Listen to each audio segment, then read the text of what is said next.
Mon frère a volé ma carte à 2 heures du matin. Ma mère s'est emportée, ce n'est qu'un gamin. Tu exagères. J'étais malade au lit et j'ai répondu, tu as raison. Mais le compte qu'il a vidé n'était pas le mien. Mon frère de 21 ans, Antoine, a volé ma carte de débit pendant que je dormais et a flambé 9 000 € en futilité. Ma mère, Chantal, l'a défendu en disant que ce n'était qu'un enfant. Je n'ai pas discuté, j'ai simplement appelé l'avocat spécialisé en succession et j'ai tendu un piège qu'ils n'ont jamais vu venir. Le compte qu'il a vidé n'était pas le mien. C'était celui qui allait lui coûter son héritage de 250 000 €. C'est ici que l'histoire commence vraiment, et vous ne voudrez pas manquer ce qui va suivre. Assurez-vous d'être abonné pour la suivre jusqu'à la fin. Nous sommes toujours curieux. D'où dans le monde nous regardez-vous aujourd'hui? Dites-le nous dans les commentaires. La grippe s'était installée dans mes os avec une violence inouïe. Pendant 2 jours, j'avais été un tas misérable sur mon canapé, emmitouflé dans des couvertures, survivant avec du thé et la télévision granuleuse de l'après-midi. À 29 ans, je tombais rarement malade. Mais quand cela arrivait, le monde s'arrêtait. Mon travail d'archiviste à l'université exigeait une concentration méticuleuse, chose impossible quand ma tête semblait remplie de coton. J'avais envoyé un email à mon département, pris une semaine de congé et m'étais abandonné à la fièvre. C'est dans cet état vulnérable et semi-lucide que la première alerte par SMS a retenti de mon téléphone sur la table basse. Je l'ai ignorée. Puis elle a retenti encore et encore.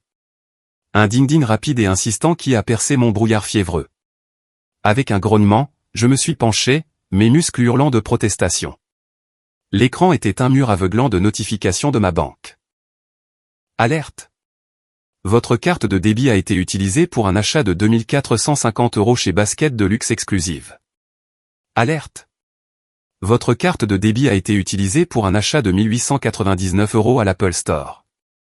Alerte, votre carte de débit a été utilisée pour un achat de 745 € chez Electronic Ambiance. Alerte, votre carte de débit. La liste continuait. Mon cœur martelait contre mes côtes. Une soudaine terreur froide chassant la chaleur de la grippe. J'ai cherché à tâtons pour ouvrir l'application bancaire, mes doigts tremblants. Le solde, qui aurait dû être d'un peu plus de 250 000 €, était maintenant de 241 000 € et des poussières. En l'espace d'environ 90 minutes, pendant que je dormais, quelqu'un avait siphonné près de 9 000 €. Je savais avec une certitude qui me coupa le souffle de qui il s'agissait. Je me suis levé du canapé et j'ai titubé jusqu'à ma chambre, mes pieds nus froids sur le parquet. Mon sac à main était sur la commode. Je l'ai ouvert, mes mouvements frénétiques, et j'ai fouillé son contenu. Ma carte de débit personnelle était là. Mes cartes de crédit étaient là. Mais une carte manquait. La simple carte de débit bleu marine liée à la fiducie héritage Gisèle Moreau. Celle que je gardais dans un rabat caché séparé. Celle qui ne devait jamais, jamais être utilisée. La pièce tournait. Ce n'était pas juste un vol. C'était une catastrophe. J'ai boité jusqu'au salon et me suis effondré sur le canapé. Ma respiration venait par halètements courts et vifs. Juste à ce moment, mon téléphone a sonné. C'était ma mère, Chantal. J'ai fixé l'écran, mon pouce planant sur le bouton de refus, mais je savais que je devais répondre. Juliette, ma chérie, comment te sens-tu? Sa voix était légère, excessivement joyeuse. C'était la voix qu'elle utilisait quand elle s'apprêtait à demander quelque chose ou, comme je l'apprenais, quand elle couvrait quelqu'un. Maman, ai-je réussi à dire, ma voix un croassement sec. Quelqu'un a volé ma carte. Quelqu'un a volé la carte de la fiducie. Il y eut une demi-seconde de silence. Un minuscule vide de parasite. Oh mon Dieu. Volé. Tu es sûr? Peut-être que tu l'as juste égarée. Elle a été utilisée, maman. 9 000 € ont disparu de ce compte. 9. Oh là là, a-t-elle minaudé? Eh bien, ne t'inquiète pas ta petite tête malade avec ça. Je suis sûr que c'est juste un malentendu. Écoute, la raison pour laquelle j'appelle, c'est qu'Antoine va passer te voir. Il a une surprise pour toi. Il est si attentionné, il voulait juste remonter le moral de sa grande sœur. La terreur froide dans ma poitrine s'est solidifiée en un bloc de glace. Il vient ici.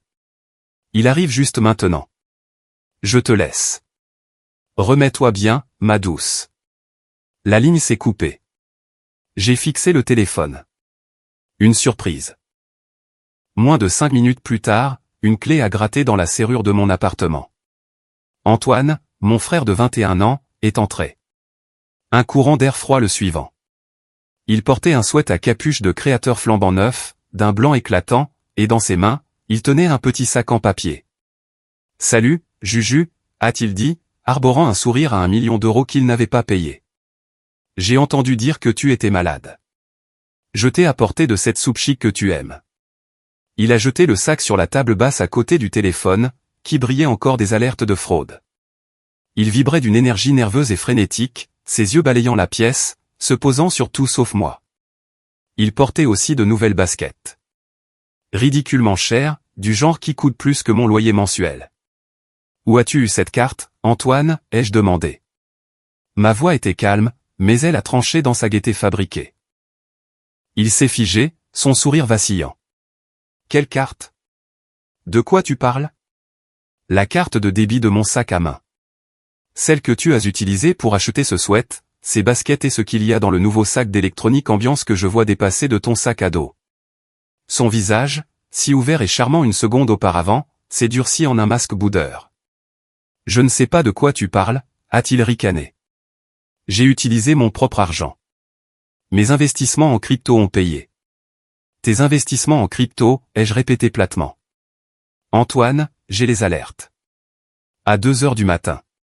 Tu es entré ici pendant que j'étais malade et endormi et tu m'as volé. » « Volé ?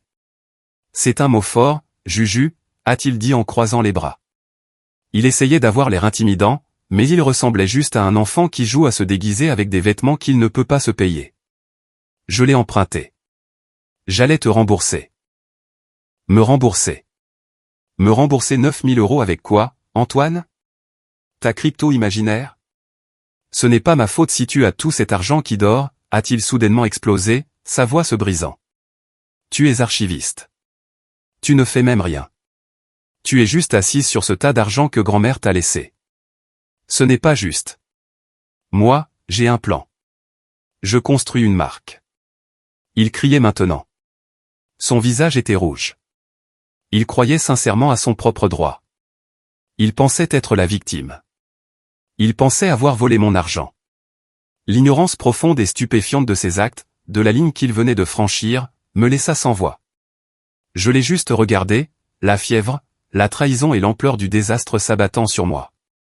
La fiducie, l'avocat, la clause. Il n'avait aucune idée de ce qu'il avait fait. Et à ce moment-là, j'ai su que je n'allais pas me disputer avec lui. Je n'allais pas crier. Il voulait que je traite cela comme une querelle de frères et sœurs. Il voulait que notre mère intervienne et arrange les choses, qu'elle me dise d'être gentille et de partager. Je me suis adossé au coussin du canapé, mon corps endolori, mais mon esprit soudainement, terriblement clair. « Sors, Antoine », ai-je chuchoté. « Quoi, Juju ? Ne sois pas comme ça. Sors de mon appartement et laisse la soupe. » Il m'a regardé, choqué par ma froideur. Il a tenté une dernière protestation, a vu le regard dans mes yeux et a refermé la bouche. Il a attrapé son sac à dos, le sac d'électronique ambiance s'ouvrant pour révéler une boîte de nouvel iPhone, et a claqué la porte derrière lui. Je suis resté assise dans le silence assourdissant pendant 1 minute entière, l'odeur de son nouveau parfum cher flottant dans l'air. Puis j'ai pris mon téléphone, mes doigts ne tremblant plus, et j'ai fait défiler les alertes de la banque. J'ai trouvé le numéro que je cherchais, celui de Maître Dubois, l'avocat en succession de notre grand-mère. Antoine pensait avoir volé 9 000 euros à sa sœur. Il n'avait aucune idée qu'il venait de renoncer à 250 000 d'euros. La trahison était pire que le diagnostic lui-même. Les heures qui ont suivi le départ d'Antoine furent un tourbillon d'adrénaline et de maladie. La fièvre a de nouveau grimpé, mais cette fois, c'était différent. C'était une colère froide et clarifiante qui a brûlé le brouillard mental. J'ai passé 2 appels.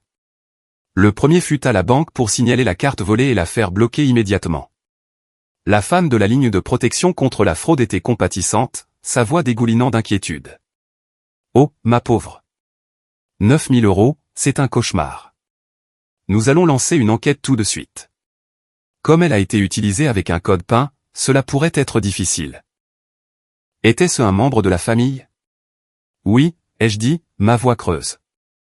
C'était le cas, mais je ne veux pas porter plainte. J'ai juste besoin que le compte soit bloqué de façon permanente. Je mentais. Bien sûr, je connaissais le code. Je l'avais donné à Antoine des années auparavant dans un moment de confiance mal placé. Juste en cas d'urgence absolue, Antoine, lui avais-je dit, si tu ne peux pas me joindre et que toi ou maman êtes à l'hôpital. Je l'avais même écrit et glissé dans son portefeuille, un portefeuille que je lui avais acheté. L'idée de lui, malade de la grippe, se faufilant dans mon appartement à 2 heures du matin, utilisant ma clé, entrant sur la pointe des pieds dans ma chambre et extrayant soigneusement cette carte de mon sac à main. Cela me donnait envie d'être malade pour une toute autre raison. Mon deuxième appel fut pour Maître Dubois, sa secrétaire a décroché. Cabinet Dubois et Associés, comment puis-je vous aider? Je dois parler à Maître Dubois, ai-je dit, ma voix plus forte maintenant. C'est Juliette concernant la fiducie héritage Gisèle Moreau. Il y a eu un développement. Maître Dubois, un homme qui connaissait ma grand-mère depuis 40 ans, fut au bout du fil en moins de 30 secondes. Il était tout en affaires, sa voix nette et précise un réconfort. Juliette, vous avez l'air mal en point. Tout va bien? J'ai la grippe, Maître Dubois, mais ce n'est pas ça. Je dois signaler un retrait non autorisé de la fiducie par le bénéficiaire. Il y eut un lourd soupir à l'autre bout du fil. Antoine, a-t-il déclaré, ce n'était pas une question. Oui, 9 000 € en une seule nuit. Vêtements de créateur, électronique, fut-il par n'importe quelle définition. Je vois, dit Maître Dubois. La température de l'appel chuta de 10 degrés. Juliette, vous savez ce que cela signifie. Votre grand-mère était spécifique. Elle était intransigeante. Je sais ce que ça veut dire, dis-je en fixant le mur. Je regarde le document de la fiducie en ce moment même. Je suis la fiduciaire depuis 2 ans et j'ai gardé ce truc précieusement. J'ai supporté les allusions de maman et les crises d'Antoine et il a juste. Il l'a juste fait. La clause de déchéance, dit gravement Maître Dubois. Section 4, sous-section C. Tout retrait frauduleux, non autorisé ou frivole effectué par le bénéficiaire, Antoine, avant l'âge de 30 ans annulera immédiatement et irrévocablement la totalité de ses droits sur le capital de la fiducie. Je lui ai fait lire, ainsi qu'à Chantal, lorsque le testament a été exécuté. Ils ont tous deux signé un document attestant qu'ils comprenaient. Ils ont compris, ai-je convenu, mais ils n'y ont jamais cru. Ils pensaient que c'était du bluff. Ils pensaient que j'étais juste égoïste. Ils avaient oublié une chose cruciale, Juliette, dit Maître Dubois, sa voix se durcissant. Ils ont oublié que votre grand-mère ne bluffait jamais. Et ils ont oublié que vous, en tant que fiduciaire, êtes légalement lié non pas à votre famille, mais à la fiducie elle-même. Vous avez une obligation fiduciaire d'exécuter sa volonté exactement comme elle a été écrite. Que dois-je faire maintenant, ai-je demandé. Vous ne faites rien. Vous vous reposez. Vous vous remettez de la grippe. Pendant ce temps, je déposerai une requête auprès du tribunal compétent pour les informer de la violation de la fiducie. Je demanderai par assignation les relevés bancaires et les reçus des magasins, ce qui sera facile à obtenir. Ensuite, nous organiserons une réunion avec vous, avec Antoine et avec votre mère. Il fit une pause. Je veux que vous soyez préparés, Juliette. Ils ne réagiront pas bien. Je sais, dis-je. Merci, Maître Dubois. J'ai raccroché et me suis laissé retomber contre les coussins. Ils avaient oublié. Ils avaient oublié qui était ma grand-mère. Ils pensaient qu'elle était juste une gentille vieille dame qui leur avait laissé un peu d'argent. Ils avaient oublié qu'elle était la femme qui avait bâti un empire immobilier à partir de rien, qui pouvait repérer un menteur à 1 kilomètre et qui aimait sa famille mais n'était pas aveugle à leurs défauts. Et ils avaient définitivement oublié que j'étais sa petite fille. Le reste de la journée fut calme. Mon téléphone vibrait avec des SMS de ma mère. Antoine est très contrarié. Tu as vraiment blessé ses sentiments, Juliette. Suivi de, il a dit qu'il allait te rembourser. Tu sais comment il est avec ses projets. Tu devrais être plus encourageante. Et enfin, ce n'est qu'un gamin, Juju. Tu as tellement et il n'a rien. Tu dois arrêter de surréagir et l'appeler. J'ai lu chaque message, mon pouce traçant l'écran, et je n'ai rien ressenti. Le robinet émotionnel que j'avais passé ma vie entière à laisser ouvert pour eux, celui qui déversait de l'empathie, des excuses et mes propres économies pour couvrir leurs urgences, venait de se tarir. Ce n'est qu'un gamin, un gamin de 21 ans qui venait de commettre un vol qualifié. Ma mère, Chantal, était l'architecte de tout ça. Antoine n'était que son chef-d'œuvre de sentiment de droit. J'ai repensé à chaque fois qu'elle m'avait emprunté quelques centaines d'euros pour couvrir sa facture de carte de crédit. Chaque fois qu'elle m'avait convaincu de me porter garante pour un bail qu'il finirait par rompre. Il a juste besoin d'un petit coup de main pour démarrer, ma chérie. C'est tellement plus difficile pour les jeunes hommes de nos jours. Cette fois, c'était différent. Je n'allais pas appeler. Je n'allais pas arranger les choses. J'allais suivre les instructions de la fiducie. J'allais faire mon devoir.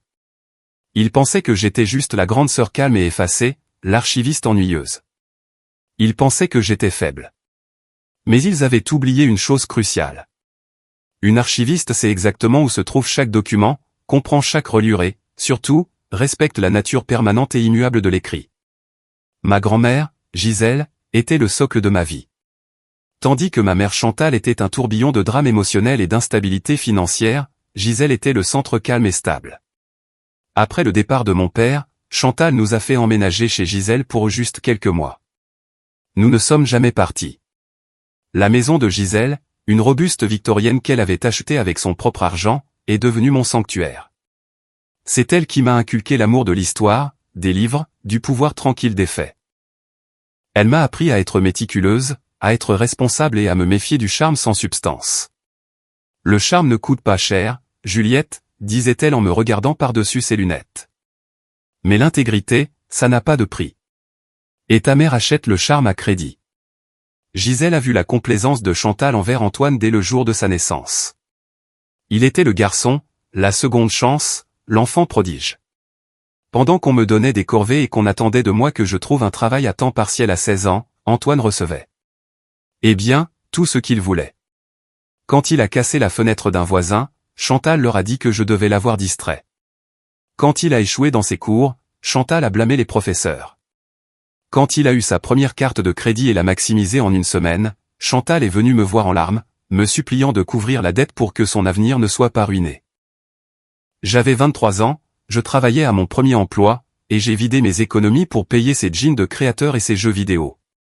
Tu es la responsable, Juju, disait Chantal, comme si c'était un compliment.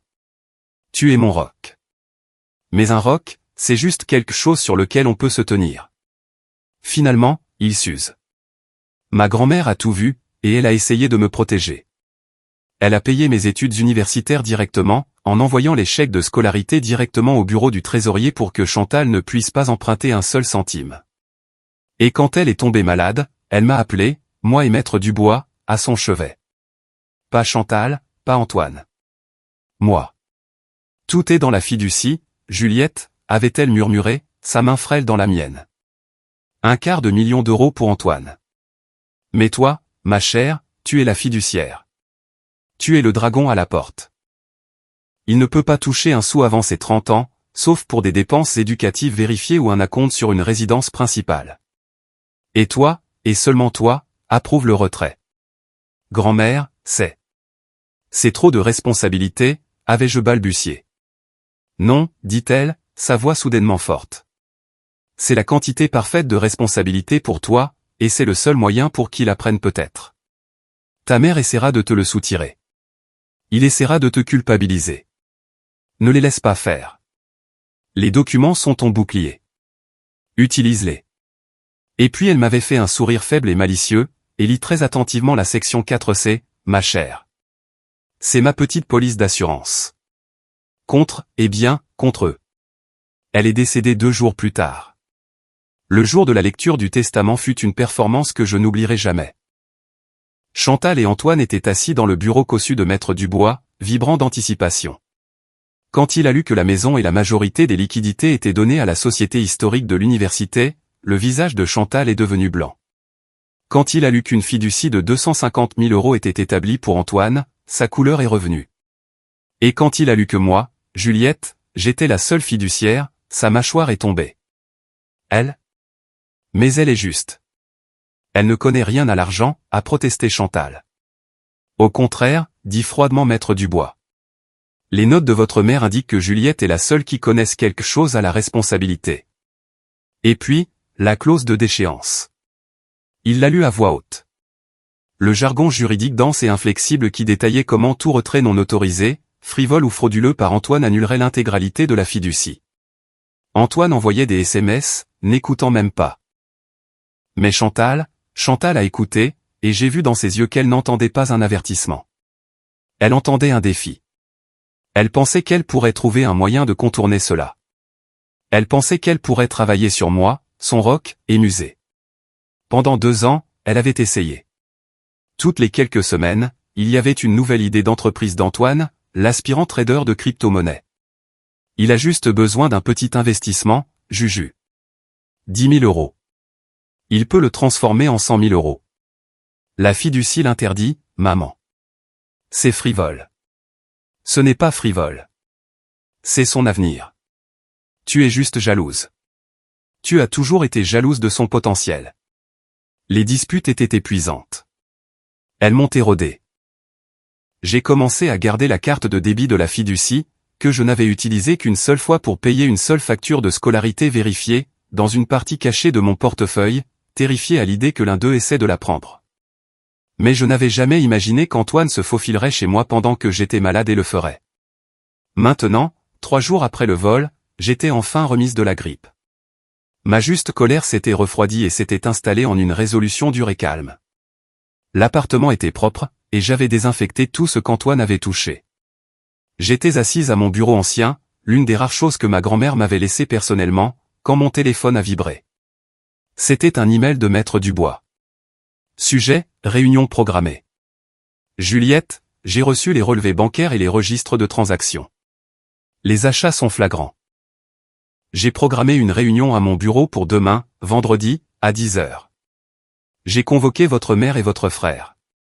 Leur présence est obligatoire. Veuillez être ponctuel. J'ai fermé l'ordinateur portable. Je ressentais un étrange calme vide. Il ne s'agissait plus seulement des idées d'entreprise d'Antoine. Il s'agissait de Chantal. Elle était la véritable antagoniste. Antoine n'était que son arme mal dirigée. Elle était agent immobilier, une profession bâtie sur un vernis brillant et la capacité de convaincre les gens d'acheter des choses qu'ils ne pouvaient pas se permettre. Elle avait vendu à Antoine un fantasme de vie sans conséquence. Et elle avait essayé de me faire payer la commission. J'ai repensé à elle au téléphone, sa voix si légère. Antoine va passer te voir. Il a une surprise pour toi. Elle savait. Elle devait savoir. C'est probablement elle qui l'a encouragé, qui lui a dit quelle carte prendre. C'est bon, mon chéri, je pouvais l'entendre dire. C'est ton argent de toute façon. Juju est juste difficile. Prends-le et rembourse-la. Elle s'en remettra. Il pensait que c'était un autre drame familial qu'il pouvait gagner en criant le plus fort, en me faisant sentir le plus de culpabilité. Il n'avait pas réalisé que ce n'était plus une discussion de famille. C'était une procédure légale. Et je ne venais plus en tant que leur fille ou leur sœur. Je venais en tant que fiduciaire de la fiducie Héritage Gisèle Moreau. Le passage de victime passive à stratège active fut aussi simple que de changer de vêtements.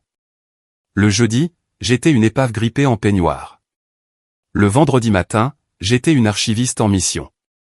Je me suis habillé avec ma tenue de travail, un chemisier en soie repassé, un pantalon gris foncé et un blazer noir. J'ai tiré mes cheveux en un chignon serré et sévère. J'avais l'air, pensais-je avec un sourire sinistre, exactement comme ma grand-mère. J'ai passé l'heure avant la réunion à me préparer. Mon enquête n'a pas été difficile. Maître Dubois s'était déjà occupé du côté juridique, en assignant les registres. Mon travail consistait à assembler le récit. En tant qu'archiviste, mon super pouvoir, c'est l'organisation. Je trouve des modèles dans le chaos. Je prends des boîtes d'informations disparates et désordonnées et je construis une histoire claire et factuelle. Je suis allé à mon classeur. D'une boîte verrouillée, j'ai sorti le dossier marqué Fiducie Joem. À l'intérieur se trouvait une copie cartonnée impeccable du document de la fiducie lui-même. J'ai placé des onglets autocollants sur 3 pages clés. La page me nommant fiduciaire et décrivant mon obligation fiduciaire. La page détaillant les seules utilisations approuvées des fonds, éducation, résidence principale. Et bien sûr, la section 4C, la clause de déchéance. Ensuite, je me suis connecté à mon ordinateur portable. Maître Dubois m'avait transmis les relevés bancaires. Je les ai imprimés. La virée shopping de 9 000 € était encore plus insultante en noir et blanc. 2 450 € chez Basket de luxe exclusive. Une recherche rapide a révélé que c'était pour 2 paires de chaussures en édition limitée. 1899 € à l'Apple Store, un nouvel iPhone 15 Pro Max 745 € chez Electronic Ambiance, une télévision 4K de 50 pouces. 1200 € chez Luxe pour Homme, le sweat à capuche, plus plusieurs autres articles, et ainsi de suite, jusqu'à un dîner à 350 € dans un steakhouse haut de gamme. Ce n'était pas un gamin qui faisait une erreur. C'était une virée calculée et décadente. Il avait traité la fiducie comme un gain au loto. Puis je suis allé plus loin. J'ai ouvert mon dossier familial des 2 dernières années. Depuis que Chantal avait commencé sa campagne de harcèlement financier, je tenais des registres. J'ai imprimé l'email d'elle datant de 6 mois avec le sujet « La grande idée d'Antoine » où elle décrivait son plan crypto et demandait un prêt de 10 000 € de la fiducie. J'ai imprimé ma réponse où j'avais joint un PDF de la clause de dépenses futiles de la fiducie et refusé formellement la demande. J'ai également imprimé les échanges de SMS. Chantal, Juju, la voiture d'Antoine est en panne. Il a besoin de 1 500 € pour la réparation. S'il te plaît, ma chérie. Juste cette fois. Moi, maman, la fiducie ne peut pas payer pour ça. Je peux t'envoyer 200 € de mon compte personnel pour aider. Chantal, tu es sans cœur. Tu laisserais ton frère en plan. J'avais un dossier entier de ces échanges. Il ne s'agissait pas seulement du vol d'Antoine. Il s'agissait de prouver un schéma de comportement. Il s'agissait de prouver au-delà de tout doute raisonnable qu'Antoine et Chantal étaient pleinement conscients des règles de la fiducie. Ils savaient. Ils s'en fichaient. Ils pensaient que les règles ne s'appliquaient pas à eux. C'était mon piège astucieux. Le levier que ma grand-mère m'avait donné. Ce n'était pas seulement la clause elle-même. C'était la preuve qu'ils connaissaient l'existence de la clause et avaient choisi de l'ignorer. Le vol n'était pas seulement impulsif. Il était prémédité. Antoine n'était pas tombé sur la carte par hasard. Il la cherchait. Et Chantal avait été son guetteur. J'ai rassemblé tous les papiers, le document de la fiducie, les relevés bancaires, les reçus des magasins que Maître Dubois avait acquis, et mes propres impressions de nos conversations passées. J'ai tout perforé et placé dans un élégant classeur noir de 2,5 cm. Sur la tranche, j'ai imprimé une étiquette simple, violation de la fiducie, article 4C. En refermant le classeur, j'ai ressenti un profond sentiment de calme. C'était mon armure, mon bouclier. Dans une archive, le document est le mot final. Il ne se soucie pas de vos sentiments. Il ne se soucie pas de vos excuses. Il est, tout simplement. Les faits sont immuables. J'ai regardé l'horloge. 9h30, il était temps de partir. Je suis sorti de mon appartement, mes talons claquant sur le parquet. Je n'étais plus une victime. Je n'étais plus le roc. J'étais l'exécutrice. Ma grand-mère m'avait confié une dernière tâche difficile, protéger son héritage des personnes même qu'elle aimait.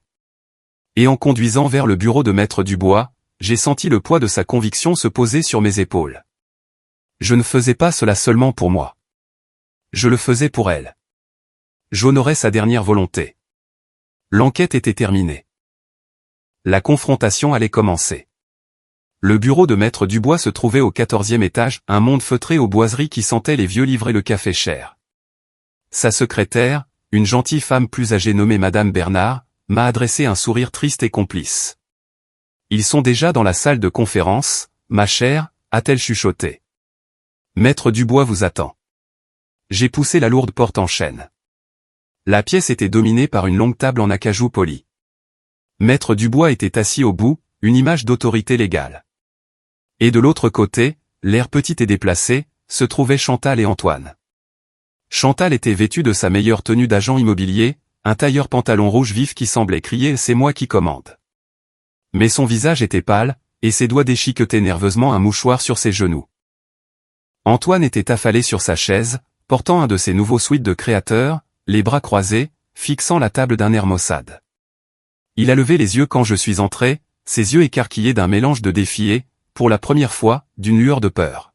« Juliette, merci d'être venue, dit Maître Dubois, sa voix résonnant dans la pièce silencieuse. Veuillez vous asseoir. J'ai pris le siège directement en face d'eux, à la droite de Maître Dubois. J'ai posé mon classeur noir sur la table avec un bruit sourd, calme et définitif. Le son a légèrement résonné. Antoine a tressailli. Les yeux de Chantal se sont plissés, se concentrant sur la tranche du classeur. Maintenant, commença Maître Dubois en joignant ses doigts. Nous sommes ici pour discuter d'une affaire grave. Dans la nuit du 28 octobre, une somme totale de 9 194 € a été retirée de la fiducie Héritage Gisèle Moreau via la carte de débit de la fiducie. C'était un malentendu, intervint immédiatement Chantal, sa voix aiguë et tendue. Antoine allait tout rembourser. Il s'est juste un peu emballé avec un investissement. Juliette le sait. Elle est juste vindicative parce qu'elle a toujours été jalouse de lui. Je n'ai rien dit. J'ai simplement ouvert mon classeur. Chantal, je dois vous demander de garder le silence jusqu'à ce que j'ai terminé, dit Maître Dubois, son ton glacial. Ceci n'est pas une discussion de famille. C'est un examen juridique d'une violation de fiducie. Antoine, dit-il, fixant mon frère du regard. Avez-vous, oui ou non, pris la carte de débit du sac à main de votre sœur et effectué ses achats? Antoine s'enfonça davantage dans sa chaise, son visage rougissant. Elle ne l'utilisait pas, marmonna-t-il. C'est mon argent de toute façon. Grand-mère me l'a laissé. Faux, dis-je. Ma voix était basse et claire, et elle a fait taire la pièce. Ils me regardèrent tous les deux. Que as-tu dit, lança Chantal. Je me suis tourné vers le premier onglet de mon classeur. J'ai dit, faux, ai-je répété, regardant directement Antoine. Grand-mère ne t'a laissé aucun argent. Elle a laissé de l'argent dans une fiducie. Une fiducie que je suis légalement tenu de gérer selon ses instructions écrites explicites. Ce n'est pas ton argent. C'est l'argent de la fiducie. Et toi, en tant que bénéficiaire, tu n'y as aucun accès avant tes 30 ans, sauf si j'approuve un retrait pour l'éducation ou le logement. C'est la loi. N'ose pas nous citer la loi, Juliette. Chantal se leva, sa chaise raclant le sol. C'est une affaire de famille. Tu essaies de voler l'héritage de ton frère. Au contraire, Chantal, intervint Maître Dubois, sa voix tranchante comme un rasoir. Juliette est la seule personne dans cette pièce qui protège cet héritage. Ou plutôt, elle l'était. Il prit une liasse de papier. Voici les relevés bancaires, et voici les reçus des magasins. Basket de luxe exclusive. Luxe pour hommes. Antoine, classeriez-vous ces achats comme des dépenses éducatives? Antoine ne dit rien. Il se contenta de fixer ses nouvelles chaussures très chères. C'est ridicule, souffla Chantal en se rasseyant. Alors, il a fait une erreur. Ce n'est qu'un enfant. Il s'excusera. Nous rembourserons l'argent et vous pourrez simplement débloquer la carte. Juliette, dis-lui. Dis-lui que nous rembourserons. Je prendrai un prêt. Ça n'a pas d'importance, dis-je doucement. Comment ça n'a pas d'importance, demanda-t-elle. Je me suis tourné vers le deuxième onglet de mon classeur et les poussé sur la table vers eux. C'était l'impression de l'email d'il y a 6 mois. Mon email refusant formellement leur demande d'argent pour la crypto, avec la clause pertinente de la fiducie jointe. Vous connaissiez les règles, dis-je, ma voix vide de toute émotion. Vous saviez que la fiducie interdisait les dépenses futiles. Vous saviez que moi, en tant que fiduciaire, j'avais déjà refusé ce type exact de retrait et vous l'avez fait quand même. Cela fait de cette erreur, comme vous l'appelez, non pas juste une erreur. Cela en fait une fraude. Le mot fraude flottait dans l'air. La tête d'Antoine se releva brusquement. Chantal devint blanche. Fraude, chuchota-t-elle. Tu ne ferais pas ça. Tu n'enverrais pas ton propre frère en prison, n'est-ce pas? Je n'ai pas à le faire, dis-je. Je me suis tourné vers le dernier onglet de mon classeur. Je l'ai sorti. Une seule page immaculée. Vous oubliez toujours grand-mère. Vous pensiez que c'était à propos de moi. Vous pensiez que vous n'aviez qu'à m'intimider. Vous avez oublié la section 4C. J'ai poussé la page devant eux. Maître Dubois, dis-je, voudriez-vous s'il vous plaît lire la clause de déchéance, celle que vous leur avez lue il y a 2 ans, celle pour laquelle ils ont tous deux signé un document reconnaissant. Maître Dubois mit ses lunettes. Il prit la page. Tandis qu'il lisait le texte juridique dense et impitoyable, Tout retrait frauduleux, non autorisé ou frivole annulera immédiatement et irrévocablement la totalité de ses droits sur le capital de la fiducie. Toute couleur quitta le visage de Chantal. La bouche d'Antoine tomba. Il comprenait enfin. Attends, annuler, balbutia Antoine, ses yeux écarquillés de panique. Annuler quoi?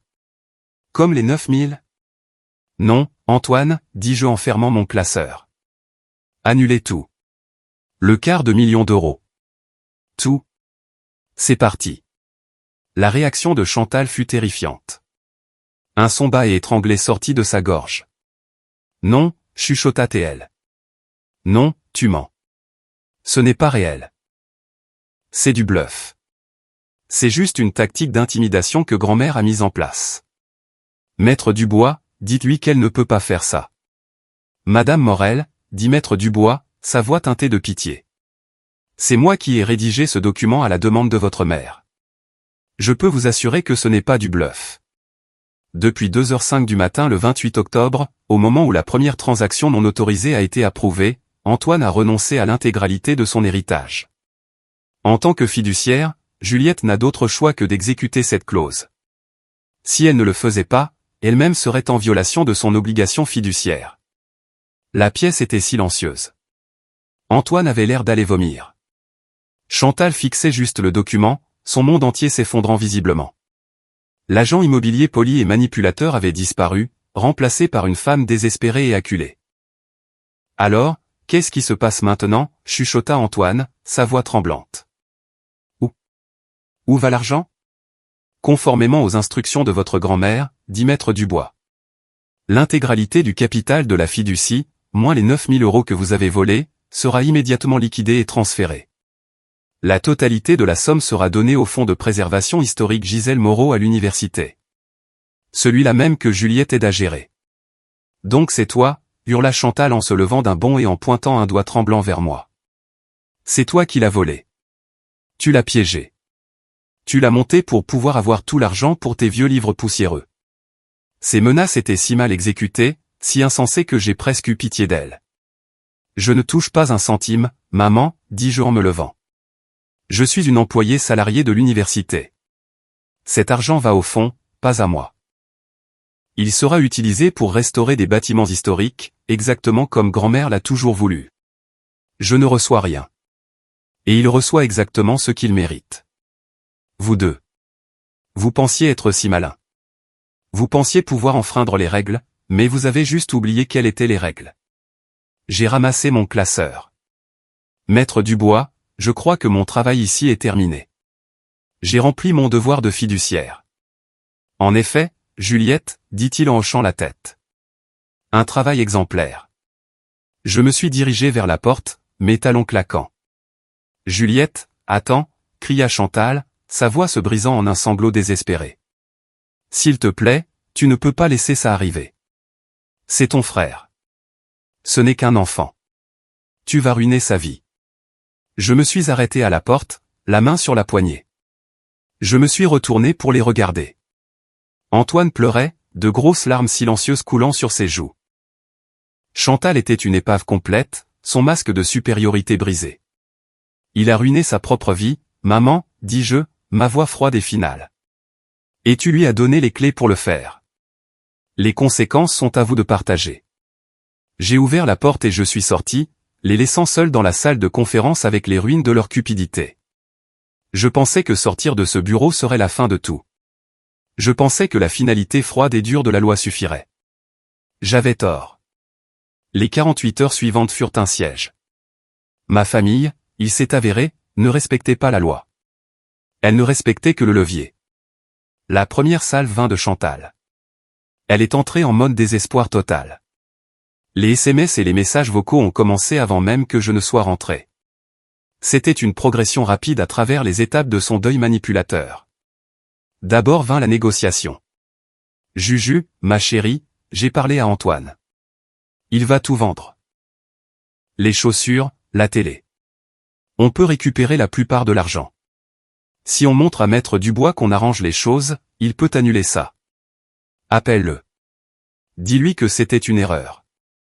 Je l'ai supprimé. Maître Dubois ne pouvait pas annuler une fiducie irrévocable. Puis vint la culpabilité. Je n'arrive pas à croire que tu ferais ça à ta propre famille après tout ce que j'ai fait pour toi. Je t'ai mise à l'abri. Ta grand-mère aurait honte de toi, Juliette. Elle se retournerait dans sa tombe. Celle-ci m'a fait rire. Un rire court et amer. Ma grand-mère applaudirait. Enfin vinrent les menaces. Tu auras des nouvelles de mon avocat. C'est du vol. Tu l'as piégé. Tu as conspiré avec Dubois pour voler cet argent. Je t'emmènerai au tribunal. Je dirai à tout le monde ce que tu as fait. Tu seras ruiné. Ça, je le savais, c'était sa bravade d'agent immobilier. Elle n'avait pas d'avocat. Elle ne pouvait pas s'en payer un. Antoine, pendant ce temps, essayait une autre tactique. Il essayait de faire appel à la grande sœur qu'il avait volée. Ses SMS étaient pathétiques. Juju, je suis tellement désolé. J'ai merdé. J'ai vraiment merdé. Maman devient folle. S'il te plaît, je ferai n'importe quoi. Je trouverai un travail. Je te rembourserai. Je le jure. Ne les laisse pas me prendre mon avenir. S'il te plaît, Juju. Tu es la seule qui peut t'arranger ça. Tu es la seule qui peut t'arranger ça. Le vieux refrain familier. Toute ma vie, j'avais été la réparatrice de la famille, la responsable, celle qui nettoyait leurs dégâts. Ils ne pouvaient tout simplement pas comprendre que j'en avais fini. J'ai mis mon téléphone en silencieux. La véritable escalade est survenue le lendemain. J'étais au travail, au fin fond des archives de l'université, en train de cataloguer un ensemble de lettres du 19e siècle. Les archives sont mon sanctuaire, une voûte de fées climatisée et insonorisée. Personne ne pouvait m'atteindre là-bas, du moins c'est ce que je pensais. Le téléphone de mon bureau a sonné. C'était la réception. Mademoiselle Morel, votre mère est ici. Elle semble très contrariée. Mon sang se glaça.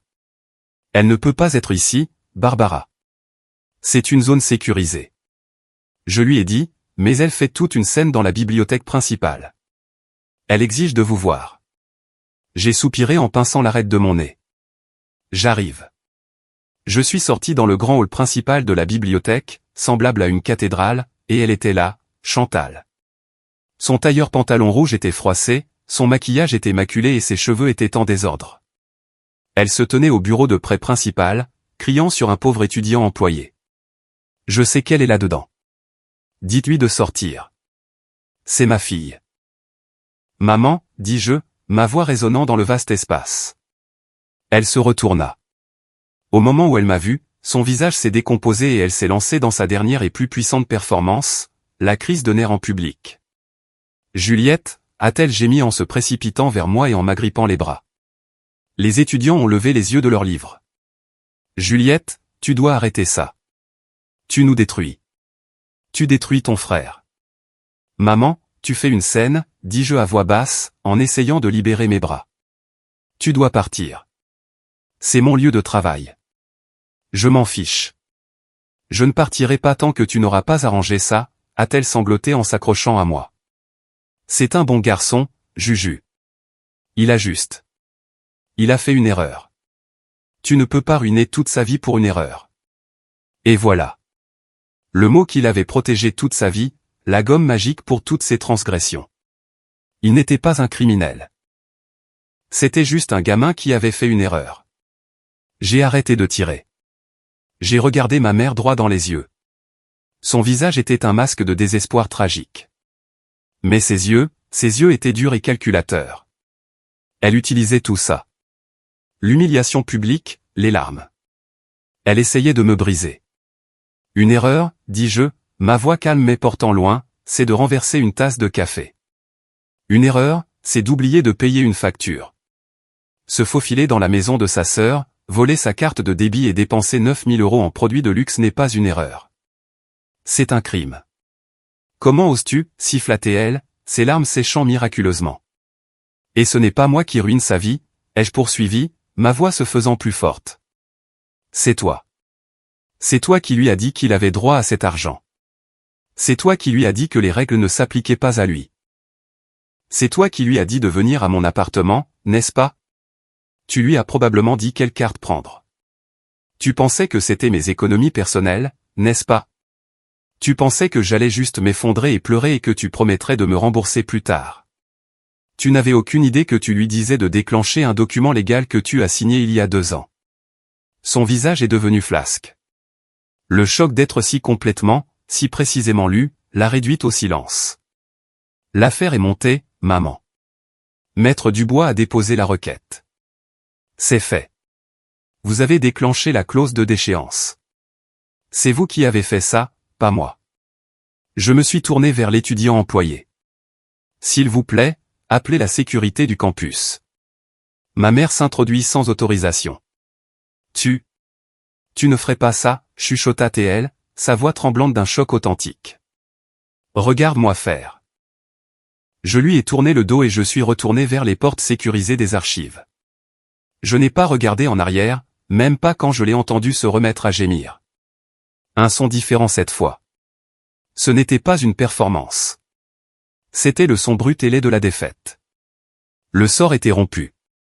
La réparatrice avait pointé sa sortie. La confrontation finale n'a pas eu lieu dans un lieu public. Elle s'est déroulée, de manière peut-être appropriée, dans le seul endroit où ma famille s'était toujours sentie supérieure à moi, mon propre appartement. Une semaine s'était écoulée depuis l'incident de la bibliothèque. La sécurité m'avait escorté jusqu'à ma voiture pendant 2 jours, puis les appels et les SMS s'étaient arrêtés. Le silence était lourd, troublant. Maître Dubois m'avait informé que le tribunal avait approuvé la requête. Les fonds étaient déjà en mouvement, transférés au fonds de préservation de l'université. C'était légalement terminé, mais je savais que ce n'était pas le cas pour eux. Ils sont arrivés un dimanche après-midi. Je les ai entendus avant de les voir, se disputant dans le couloir devant ma porte. Puis un coup sec et frénétique. Pas le tapotement paresseux d'Antoine, ni les coups insistants de Chantal. C'était un coup de panique pure. J'ai regardé par le Judas. C'étaient les deux. Chantal avait une mine affreuse. Elle était visiblement plus petite, vieillie de 10 ans en une semaine. Antoine était à côté d'elle, le visage pâle et bouffi. J'ai ouvert la porte. Je n'ai pas dit l'entrée. Je l'ai juste ouverte et je suis resté là, bloquant l'entrée. Juliette, commença Chantal, sa voix rauque. Nous avons reçu une lettre du tribunal. C'est réel. L'argent est parti. Oui, dis-je. Je sais. Il a été transféré vendredi. Tu as laissé faire? La voix d'Antoine était un couinement choqué. Il me regardait comme si j'étais une étrangère. Tu as vraiment laissé faire. Il n'y avait rien à laisser faire, Antoine, dis-je en m'appuyant contre le cadre de la porte. C'est une fiducie irrévocable. Au moment où tu as entré le code PIN, le processus a commencé. Je n'ai fait que déposer les papiers. Tu aurais pu mentir, hurla Chantal, son ancien feu revenant pour une seconde. Tu aurais pu dire à Dubois que tu avais fait les achats. Tu aurais pu le protéger. Le protéger, ai-je demandé, et pour la première fois, ma propre voix s'est élevée. Le protéger? J'ai protégé toute sa vie, maman. De quoi? Des conséquences. Je l'ai protégé des mauvaises notes, des voisins en colère, des agents de recouvrement, de sa propre incompétence stupéfiante. J'ai été son bouclier. Et qu'est-ce que ça m'a rapporté? Un frère qui pense que c'est normal de me voler pendant que je suis malade au lit. Qu'est-ce que ça lui a rapporté? Un gamin de 21 ans qui n'a jamais travaillé un jour de sa vie, qui n'a aucune compétence, et qui vient de jeter un filet de sécurité d'250 000 d'euros pour des baskets. Ne parle pas de lui comme ça. Chantal s'était lancée en avant, mais je n'ai pas bronché. Non, vous allez écouter. Tous les deux, vous êtes venus ici. Vous allez écouter. J'ai pointé un doigt sur Antoine. Toi, tu n'es pas un trader de crypto. Tu n'es pas un influenceur. Tu es un décrocheur universitaire au chômage qui vit au crochet de sa mère, qui à son tour vit au crochet de sa fille. Tu es une sangsue. Et toi, dis-je en me tournant vers ma mère, tu es celle qui l'a élevé pour qu'il soit comme ça. C'est toi qui lui as dit qu'il était un génie, qu'il était spécial, qu'il méritait le monde, et que Juliette, l'ennuyeuse et responsable, devrait être celle qui paie pour ça. Tu l'as anéanti, maman. Pas moi. Toi. Ils étaient tous les deux abasourdis, choqués par le venin. L'archiviste calme et effacé avait disparu. L'argent est parti, dis-je, ma voix retombant à un calme froid et plat. Il est entièrement dans le fond de l'université. Il va servir à restaurer le vieux clocher et à réparer les manuscrits du XVIIIe siècle. Il va faire ce que grand-mère voulait, préserver quelque chose de valeur. Antoine secoua simplement la tête, une seule larme traçant un chemin sur sa joue. Ma vie avait de la valeur, chuchota Théil. Alors tu aurais dû lui en donner, ai-je répondu. Tu aurais dû lire le document. Tu aurais dû écouter. Tu aurais dû, pour une fois dans ta vie de privilégié, ne pas être un enfant égoïste et avide. Et puis le moment final, triomphant. Antoine, mon frère, l'enfant prodige, s'est tourné vers notre mère. Son visage, qui avait toujours été plein d'arrogance, était maintenant juste vide. Vide et en colère. Tu m'as dit que ça irait, dit-il, sa voix tremblante. Tu m'as dit qu'elle bluffait. Tu m'as dit que c'était mon argent. Tu m'as dit de le prendre. Antoine, mon bébé, Je pensais, balbutia Chantal en tendant la main vers lui. Tu pensais, a-t-il crié en s'écartant d'elle. Tu pensais? Tu m'as tout fait perdre. Tu as ruiné ma vie. J'essayais de t'aider, a-t-elle pleuré. Tu ne m'aides jamais. Tu ne fais qu'empirer les choses. Il s'est retourné et a dévalé le couloir, frappant le mur du poing en passant. Il n'a pas regardé en arrière. Chantal est restée là, figée, le regardant partir. Elle avait perdu. Elle avait perdu l'argent, mais plus important encore, elle l'avait perdu, lui. L'enfant prodige, adorateur et dépendant, sur lequel elle avait bâti toute son identité. Il était parti, et il la voyait enfin pour ce qu'elle était, l'architecte de sa ruine. Elle s'est retournée vers moi, son visage un masque creux de désespoir. Elle a ouvert la bouche, puis l'a refermée. Il n'y avait plus rien à dire. Il n'y avait plus de menaces, plus de larmes, plus de manipulations qui puissent fonctionner. Je l'ai juste regardé. Adieu, maman, dis-je. Et pour la deuxième fois de ma vie, j'ai fermé la porte sur un membre de ma famille, enfin et complètement en paix. La chute de Chantal et Antoine ne fut pas une explosion dramatique. Ce fut un effondrement lent et silencieux, comme une maison s'enfonçant dans ses propres fondations. Antoine, dépouillé de son héritage et considérant maintenant sa mère comme le poison dans son puits, fit la seule chose que je n'aurais jamais cru possible. Il est parti. Il a fait un sac, a vendu ses nouvelles baskets et son iPhone pour une fraction de ce qu'il avait payé, et a acheté un billet de bus. Il est allé vivre avec notre tante, la sœur de mon père, dans une autre région. La dernière fois que j'ai eu de ses nouvelles, elle le faisait travailler sur un chantier, se levant à 5 heures du matin tous les jours. Pour la première fois de sa vie, il faisait face à la dure réalité d'exister sans filet de sécurité. S'il en tirerait des leçons, je ne le savais pas, mais il était au moins hors de mon orbite. La ruine de Chantal fut plus profonde.